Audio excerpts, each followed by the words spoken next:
Hi, everyone. Welcome to the Červená Barva Press Reading Series. I'm Gloria Mindak, editor and publisher of the press, and I'm so glad all of you could be here tonight to the reading. We have two wonderful readers, so let's get started. Our first reader is Farnaz Fatemi, an Iranian American poet, editor, and writing teacher, is founding member of the Hive Poetry Collective in Santa Cruz, California. Her book, Sister Tongue, Kent State University Press, 2022, selected by Tracy K. Smith, won the 2021 Stan and Tom Wick Poetry Prize. Some of her work appears in Poem a Day, Nowruz Journal, and Tupelo Quarterly, and the anthologies Essential Voices, Poetry of Iran and its Diaspora, and Halal, If You Hear Me. And you can find more information about her on her website, which is farnazfatemi.com. And I give you Farnaz. Hi, thank you so much, Gloria, for hosting, and Julia for inviting me.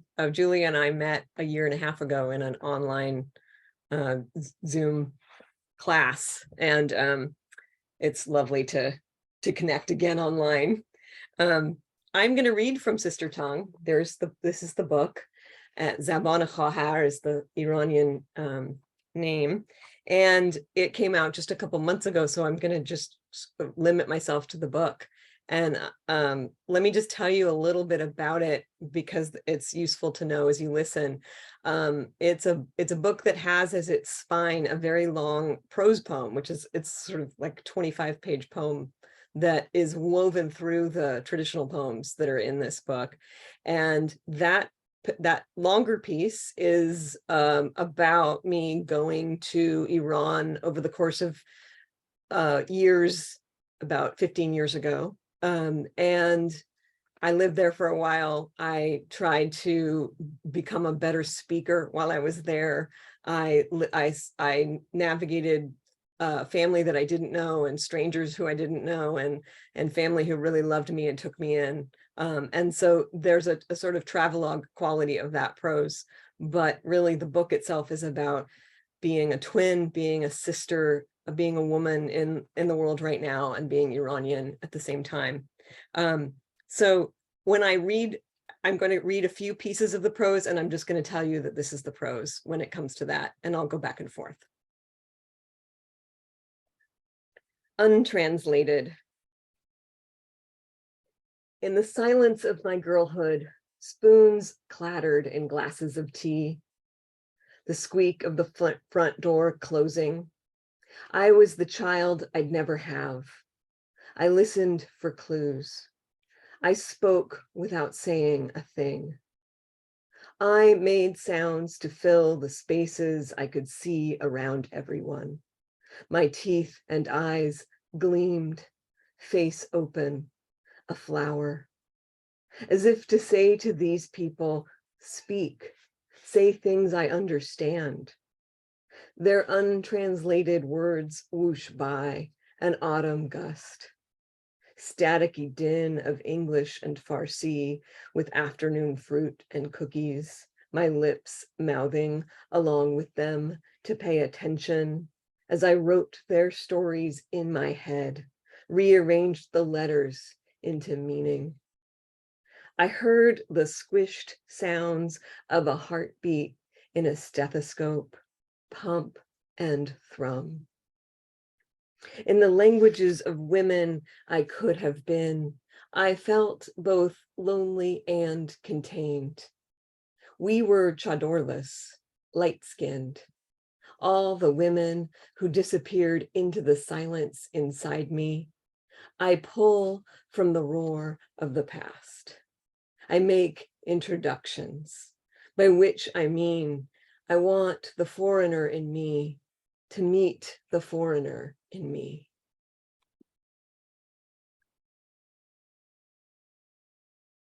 And this next poem is also takes place in my childhood, and it's called Room 11. My thumb remembers the pieces of a jigsaw puzzle waiting to be connected like we were, my sister and I, when we were 10 years old. Friendless, new in school, no one home when we went. Her teacher invited us to stay in the classroom after the school day was over while she tidied. She must have seen our faces, prayer bowls of invitation, eager to be filled. The two boys were in her class. The four of us sat at a single table. We called ourselves the MGPD, mentally gifted puzzle doers. The name still makes me giddy and proud. So quickly did it come to mean a club that would have me, a role written for a self I recognized and wanted to love. With a sister who would soon become more and more opaque, and two boys we barely knew, I owned this space on a chair in an empty classroom. I was welcome. My sister had to have me, and for a little while longer, we weren't lost with each other. David and Colin would turn into blonde boys in 1980s Santa Monica, and our circles would barely make contact again. But that future couldn't change that little room in my life where we agreed to complete the edges first, all four corners and the rest, before assigning ourselves quadrants or characters or patches of color, some of us always looking at the box top, some staring at the table before us and the scene that was asking to come together, a hot spot insisting it be completed ahead of another. A method for learning to make choices, to take the next step, live a life. I shared that room with the three of them before the next year, when I'd have to learn the meanness of other young girls.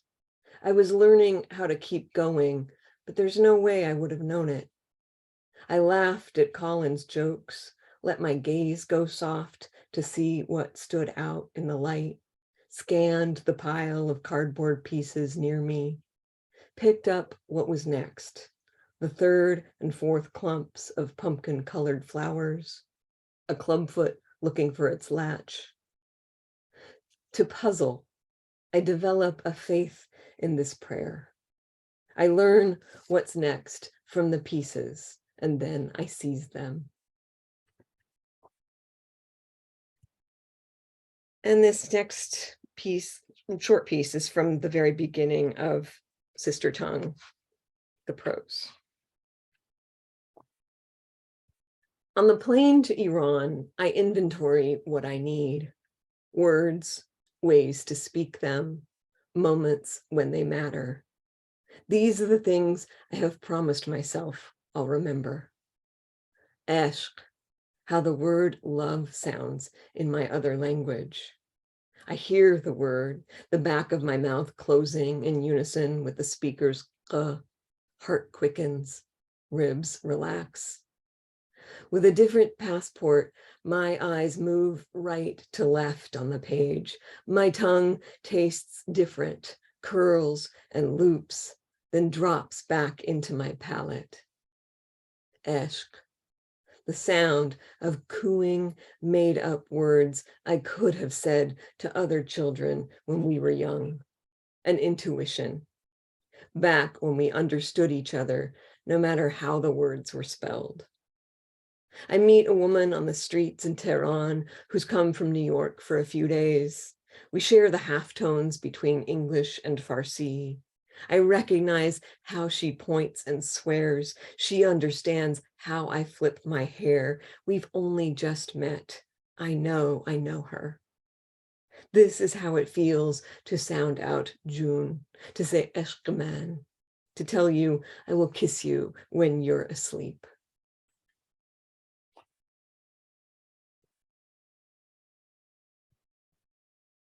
And this is also from an early trip. This is called Arrival. Because I am ready, I find Mohammed, or maybe he finds me. Stubbled and silver-haired, he swoops my bags into the trunk of his cab, looks me in my eyes. I form the syllables to where I am headed, scoot in. Kharajian, as California, oh madame. He'll hear I'm a foreigner.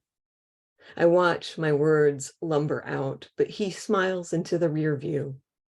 A knot in my brain loosens, so I listen for his next question, tell him about coming to Iran to practice Farsi, family in Esfahan, grandmother's Tehran apartment. Don't mention I'll be by myself. How to get him to talk? What would he say about his family, the world he wakes up to, women who travel alone? He asks more questions. Am I married? Do I have children? I try to respond truthfully. How happy I am when I'm here, how it feels to speak. I wonder if there is a Farsi word for someone like me.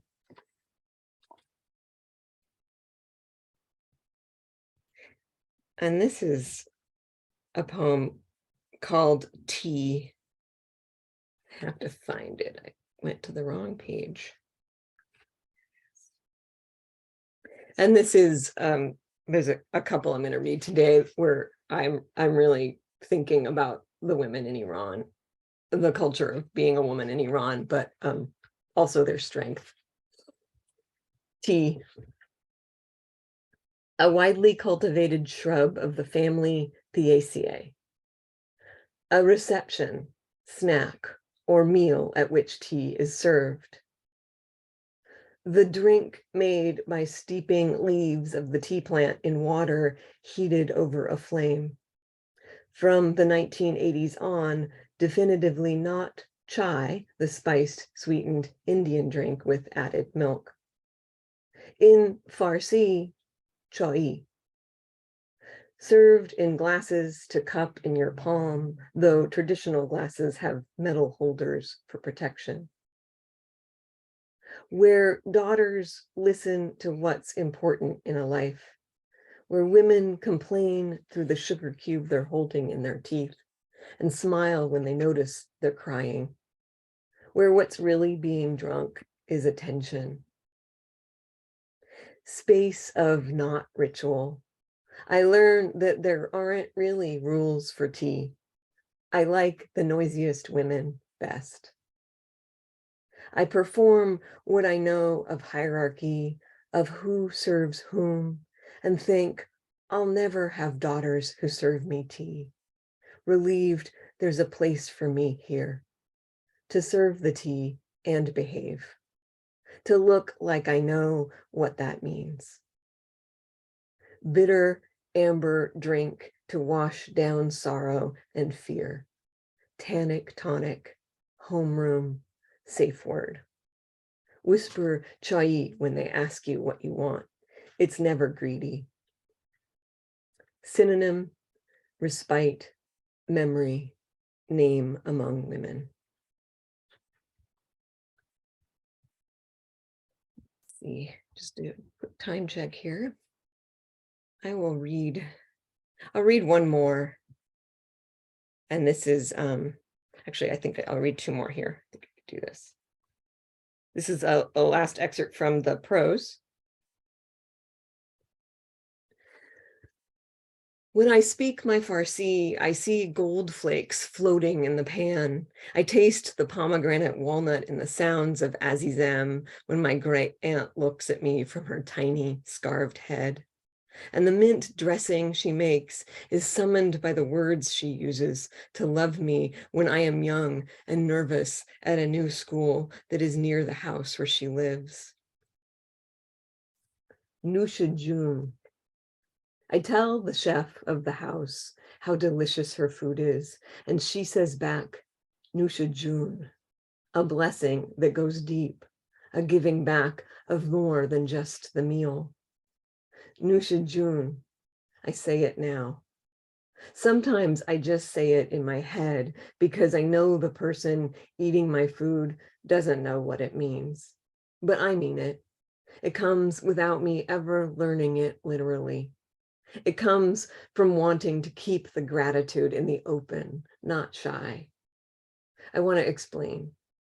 It has little to do with "so kind of you to say." It's close to "you've tasted my love and given it back to me. I give it back again. I deposit it deep inside you." I knew all that before I ever had to ask. I even knew it when I pronounced it wrong, said "moosh," a word for cute, because I could tell how sweet it sounded. I learned it before I learned it. When I say it now, I want to say it raw.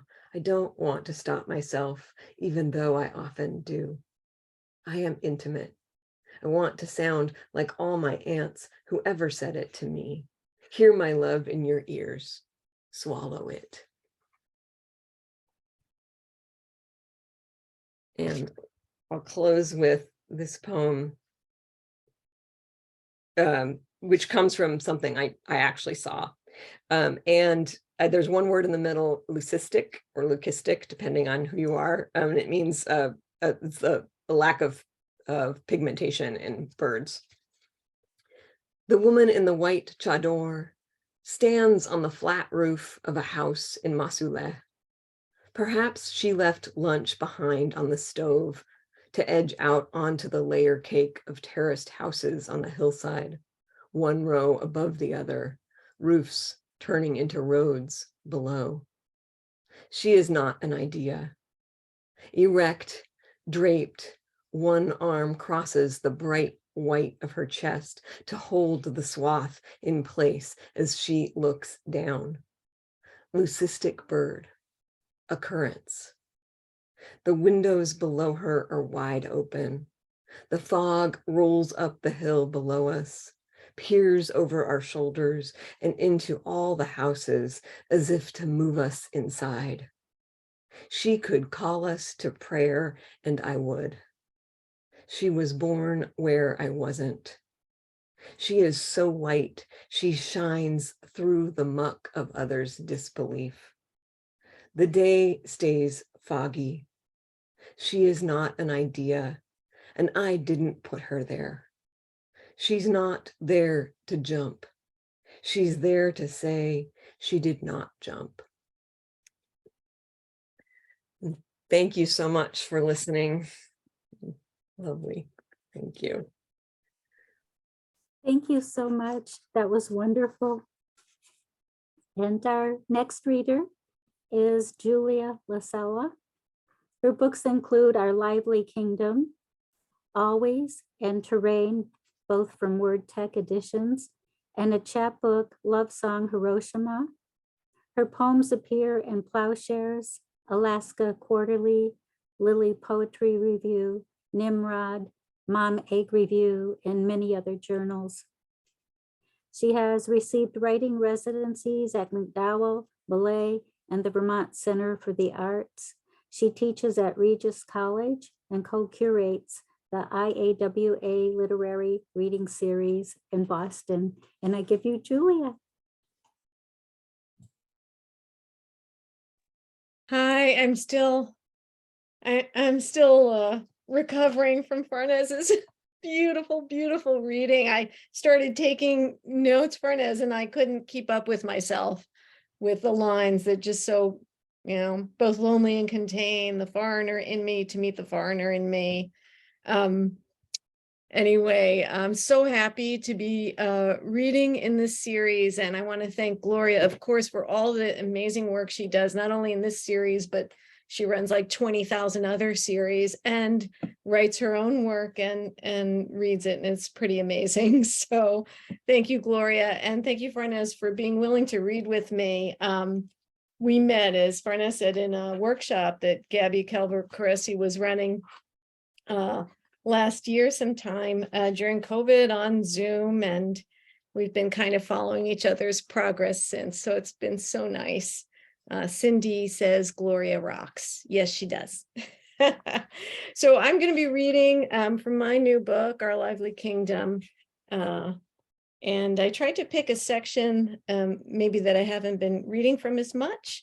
The book covers is in 4 sections, and I'm not reading from a lot of the end of the book, which has a lot to do with COVID, simply because I kind of needed a break. So here goes. This is the title poem, Our Lively Kingdom. Our lively kingdoms now broken into village plots that others love to visit. The happiness plot rendered through refuse of the old argument and memory of 2 bodies pressed by sheer heat. Perennials and herbs grace the kitchen window of its sweet cottage, but really almost anything can grow here. Even last year's annuals come shunting through with a tiny roar. This poem is called Long Distance, and it's about what I guess we used to call long distance phone calls, but it was on the cell phone, so it's a little different. Long distance. I'm listening to him listen to me over the cell phone line. A low swoosh of small stories meant to close a gap in time we'll have when I return. My voice a slow trickle like rivulets of river water over stones. I watch a bird darting in the underbrush as I tell him a story of our daughter's phone call to me. He responds by telling me he is staring out the back window of our kitchen at our dog on our porch, who is staring at a bird in our backyard. He heads outside to put the phone to the dog's ear to see if he will recognize my voice. He says the sound of me does not recall me for the dog. I laugh. He says, which is different than,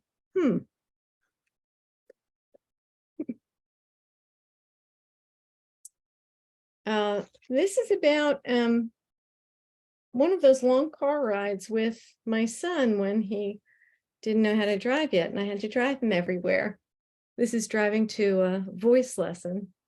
Octave. The car is a flimsy capsule, I realize, as I try to drive and to sing. Where should I start? My son, the singer, anywhere. Growing up, 8 was my favorite number. I try to reach it first. That's not even a third, maybe 2.5, laughing. I'm still driving us forward, but my voice pausing, yielding, backward, the car seemingly moving without me. I start again singing do.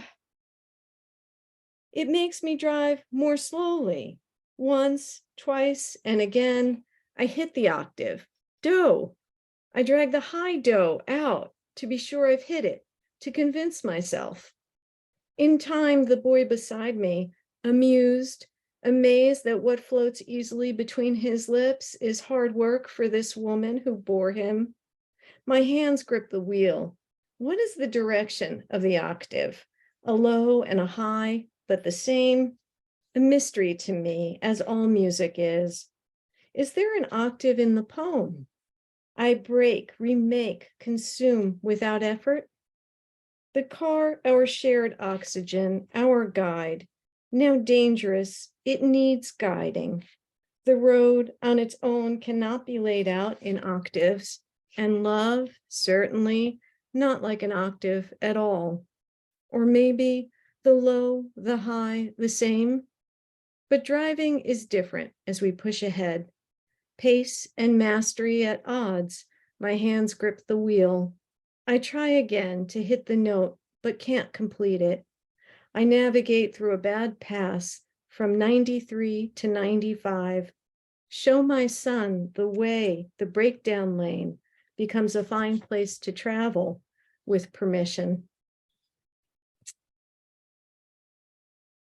I did reach the octave once, he said, but not after that. Farnaz, it's amazing. This poem that I'm going to read has might echo a little bit about your scene with filling the images, the four corners and the quadrants of the page. It's kind of uncanny. Mercy. She draws her lines with a dull pencil, while others fold their sheets of paper evenly in four, sharpening creases with stubby fingers. She likes the way her sections divide unevenly and force each drawing of the four seasons into secret rooms. When the teacher shifts between the rows collecting the children's pages, this girl will not say no, but will hand it over as if she knows already that the slight shame she feels should not be hidden. What has she done, she wonders? Her page floats above the others, her winter drawn widely with loose strokes, her spring pinched, its lines crashing the corners to fit.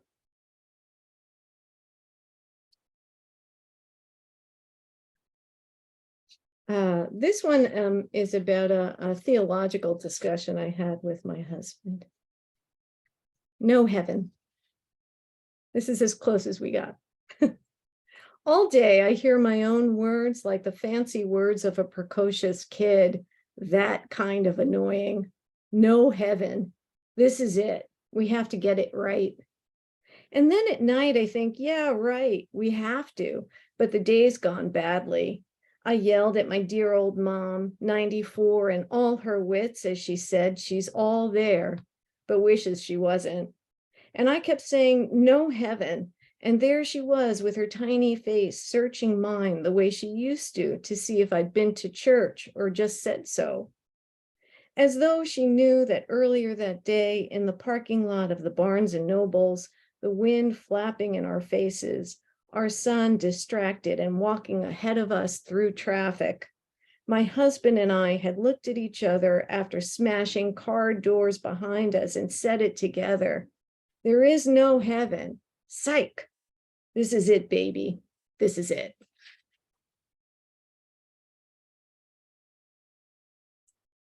So this poem is called Bird Walk. I realized after I sort of put my whole manuscript to bed how many poems my dear old dog was in, who has departed since the book came out. Bird Walk.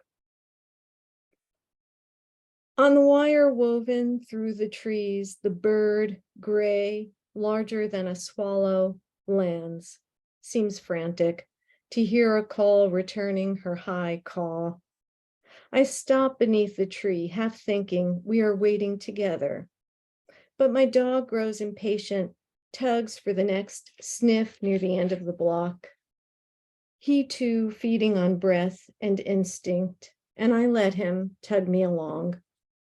But I keep listening behind me for the distance between the end of the bird's one high shriek and then another, turn to see the slight cock of her head as she waits for sound to be met by sound, a companion who does not seem to be anywhere near. What waiting is never clear, but I can feel it now as something close to this lost sound, a vibration nearly recovered and nearly returned to the original vibration, the original shrill of need or love.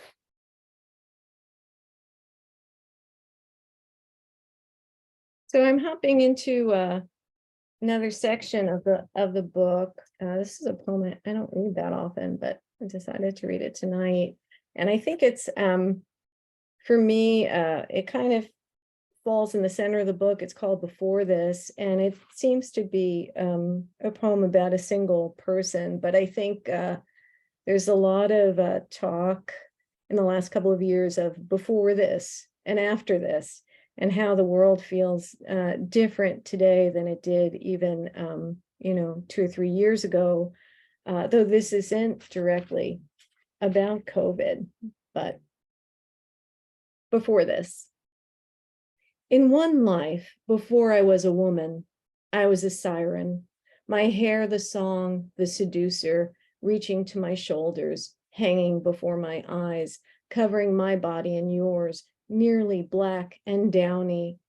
In another birth, I was Medusa, locks of snakes protecting the curvature of skull and bone and neck and arms.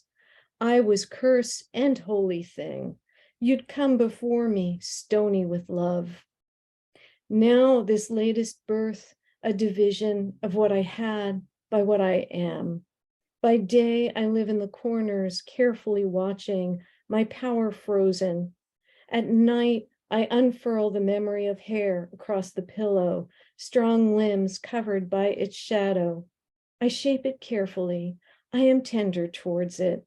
As I had once been ruthless and sure, now I am something else, a being unfolding in the sparse strands of night's slow gray. Again, a figure, a new thing, a creature unnamed and spinning. Whatever heals left to the dreams I forget by sunrise.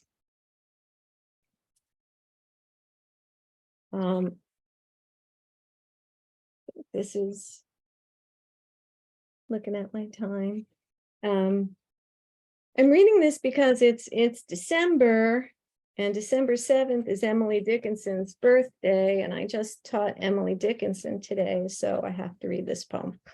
It's called Envelope Poem, and it begins with an epigraph by Jan Bervin, who many of you know published this gorgeous book, well, beautiful book called The Gorgeous Nothings. And this comes from her introductory essay, and it's about Emily Dickinson's writings that were on scraps of paper. And Bervin writes, Emily Dickinson sent this minuscule 2-inch long pencil in a letter to the Bowles, her friends, that family. And this is the quote from Dickinson: "If it had no pencil, would it try mine?" And Bervin explains, wryly nudging this family to write back to her. It was enveloped in a letter, folded into thirds horizontally, pinned, closed at each side. And when I read this, I began to think about Dickinson and about another writer in my life who's been very important. Like the poet, my mother wrote letters all her life, puzzling messages, half in pencil, half in ink. She taped them laboriously instead of pinned them, each note almost the same. Instead of a pencil hinting for us to write, a $5 bill, sometimes crimped into a small square.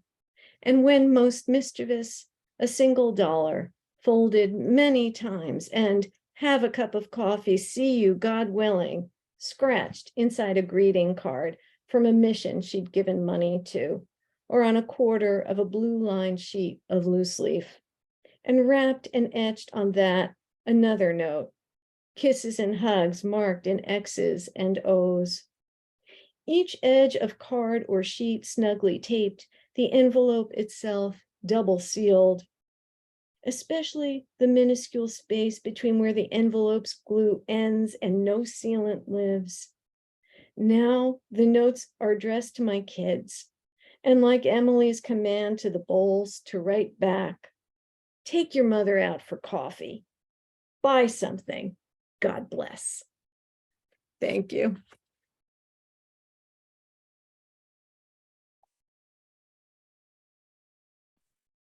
Thank you, Julia. Such great poems. Both of you just absolutely beautiful. What a wonderful, wonderful night.